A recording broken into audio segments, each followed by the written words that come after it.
there should be some kind of sanctions against that place until they make some type of change. You can't take the vertebrae out of your back just to fit inside of someone's ceiling.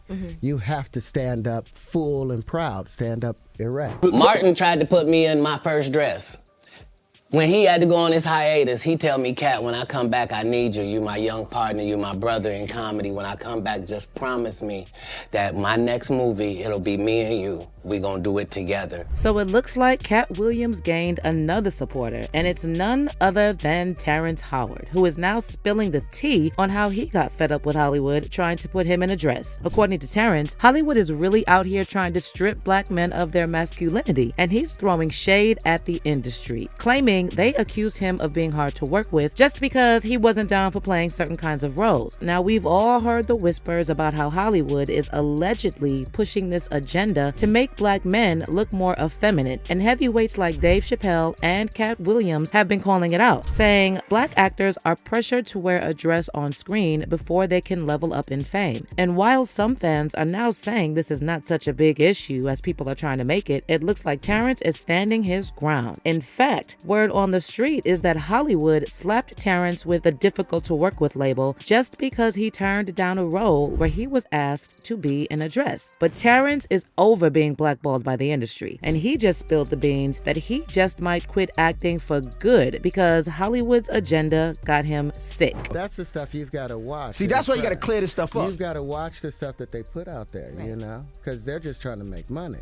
So you've all probably heard by now that Katt Williams reignited the conversation surrounding the rumored agenda in Hollywood about black male actors being pressured to wear dresses on screen before they reach that A-list status. And now some sources are claiming Terrence Howard is one of the many talented actors who got blacklisted for saying no to the dress. Now, Terrence has been a talk of the town kind of dude for some time, and that's because his personal life drama often took the spotlight away from his acting. But let's not front on his talent though. Back in the early 2000s, Terrence was on the verge of being the next best leading man. His Oscar-winning performance in Crash had folks thinking he was going to be the hottest actor of his generation. Jump to 2008, Terrence showed up in the Marvel blockbuster Iron Man as Rhodey, and even though he's holding down a side gig, he's cashing in as the highest paid actor in the movie. But fast forward to 2010, and what do you know? Don Cheadle steps in as Rhodey in the Iron Man sequel. Word on the street is Terrence got hit with a massive pay cut offer, like 50 to 80% for Iron Man 2. But here's the kicker. We never found out if he said no or if Marvel pulled the plug on him. Entertainment Weekly spilled the tea back then, saying Terrence might have had a temper issue and was a handful on set. But Terrence didn't take that narrative lying down, and he claimed he got tagged as the angry black man on purpose, especially after he started speaking up about Hollywood's agenda to emasculate black men. Now, this whole Hollywood trying to push a more feminine image on black men is not a fresh idea, and many black comedians and actors have publicly spoken out about it. Take Eddie Griffin, for example. He was one of the OG voices throwing shade at Hollywood for making black actors and comedians wear dresses on the big screen. Eddie spilled the beans on Hollywood's rumored dress-wearing agenda all the way back in 1999 in his comedy Foolish, where he not only starred, but also wrote the whole script. In Foolish, Eddie takes on the role of Miles Foolish Ways, an up-and-coming comedian hustling to make it big in Hollywood. Now here's the kicker. There's this unforgettable scene where the studio big shots are trying to talk Foolish into wearing a dress for a role and telling him all the A-listers have done it.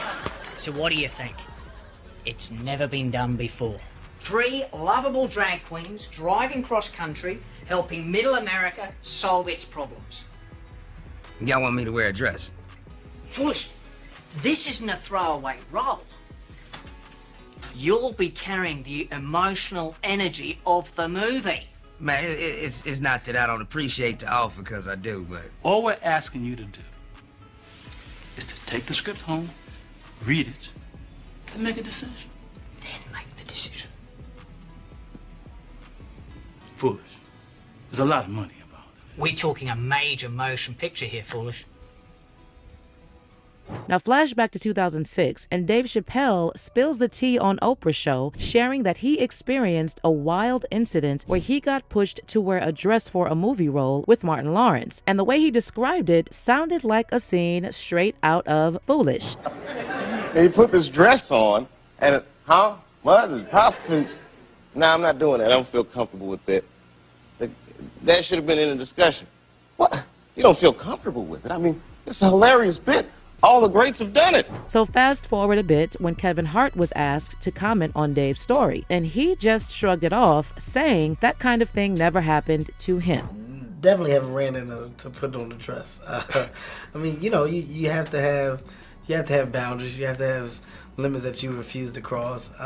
You know, for me, I know what they are. But just a few years later, Kevin ends up in an SNL sketch in a dress, and it was like a game changer for his career. Suddenly, Kevin's popularity and success skyrocketed, allegedly all thanks to that dress-wearing stint on SNL. But the dress saga doesn't stop there. Katt Williams jumps into the mix, claiming the whole dress deal is tied to whether you choose to dance with the Illuminati or not. So, you know, some of us make choices. I think it's not a biggest choice for others. I'm saying at the end of the day, Kevin doesn't have to worry about what people are going to say about him wearing a dress because of the long line of dress-wearing people before him. So now we have Big Mama's house 1, 2, and 3. Yeah. I've never seen Medea in a pantsuit. I think she wears dresses. So now I'm saying, why are we picking on poor little Kevin Hart?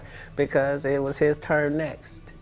Okay. Some of us are against the Illuminati, and we are against the Illuminati at our own detriment. When people are against the Illuminati, then they get punched in the face all the time. The press hates them, and nobody likes them.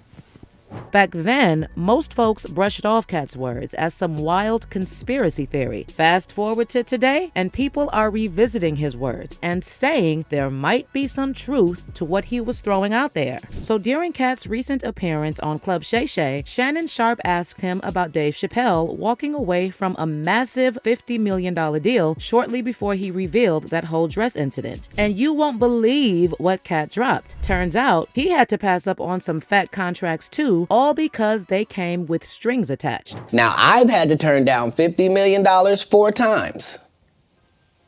4 times. Just to protect my integrity and that virgin hole I was telling you about. Right. Because P. Diddy be wanting the body. And you gotta tell him no. You got to tell him no. I did. I did. See, I got the receipts for everything I'm telling you. That's why I can say them so freely. But Katt didn't stop there. He also claimed that Martin Lawrence tried to put him in his first dress for Big Mama's house. And when Katt shut that down, Brandon T. Jackson swooped in and took the role. Martin tried to put me in my first dress. When he had to go on his hiatus, he tell me, Katt, when I come back, I need you. You my young partner, you my brother in comedy. When I come back, just promise me that my next movie, it'll be me and you. We gonna do it together. We gonna do some buddy cop. I said, Martin, you got my mother word. Go do what you gotta do. When you come back, I'm in your movie. Don't trip. I don't need to see the script or nothing. You know, we get in that office and this fool pull out Big Mama's House 2. I almost died. And I gotta read this script from all these good white people. Where this nigga want me to get in a dress with him.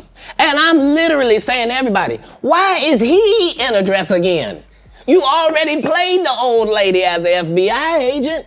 We can play anything now. We can be playing a dog catcher this time. Why do we need to be in a dress? And I get so mad, I say, you don't want me. You want Brandon T. Jackson. And that's who they went and got. Twice I said it, they went and got him. Just like I'm telling you, I had that other dude's work. I had all of it. Now, circling back to Terrence Howard, reports recently emerged that this whole dress thing was one of the main reasons Terrence turned his back on Hollywood. All right, let me fill you in on the latest interview with Terrence. When they asked him about the buzz going around that he got the boot from Iron Man 2 because of anger issues and not being the most cooperative on set, Terrence shut that down real quick and made it crystal clear that he wasn't about to let Hollywood bosses tell him what a black man should look like on the big screen. So according to Terrence, black actors are getting pushed to embrace a more effeminate vibe if they want to hit the big leagues. He said, my daddy taught me never take the vertebrae out of your back or the base out of your throat. I ain't raising sheep, I raised men. stay a man. Everything is androgynous, you know? The more successful men are now the effeminate. And then in another recent interview with Revolt, Terrence doubled down on his thoughts with Hollywood having a bone to pick with strong black men. And he said that only white men are allowed to be both strong and non-threatening at the same time. The man has been demonized, Terrence said. With the new formula, most men are made to be effeminate and not have their power or sense of strength. They allow white men to be able to be strong, but when it's black men, it's seen as a threat. He also added, I don't want to remove a few chromosomes to fit into someone's story, so I feel they need to expand their stories to allow men to be men and simultaneously appreciate a woman's beauty. Now, as you can imagine, the internet is serving up a buffet of opinions on this whole saga. Some folks are quick to throw around the label conspiracy theorists at Terrence and Katt Williams, and they're also saying we have way bigger problems to worry about than actors wearing dresses. Someone said, as a 42-year-old black man, the last thing I'm worried about in my life is comedians wearing dresses. Rap, hip-hop, and hood culture are way more threatening to my life than this. And another one added, putting on a dress is for comedic value. Madea, Shanae, Nutty Professor, White Chicks, Big Mama's House were all hilarious. Making people laugh is what it's all about. Someone told people the narrative of a dress being used to emasculate men, and y'all ran with it. But on the flip side, there are many fans giving Terrence and Katt some major props for pulling back the curtain on Hollywood's shady side. And they're convinced this whole dress thing is more sinister than it seems. One person wrote, Terrence Howard is absolutely correct. This ain't no conspiracy. They all know the agenda. And another one added, I'm with Terrence. Brothers are still enslaved and don't seem to care. All because of the almighty dollar. They are definitely trying to emasculate our men, and our men are cool with it. But let me know how you feel about Terrence Howard's comments on the dress controversy. Do you think there's really an agenda behind the way Hollywood portrays black men? Leave your comments down below, and then check out this next video.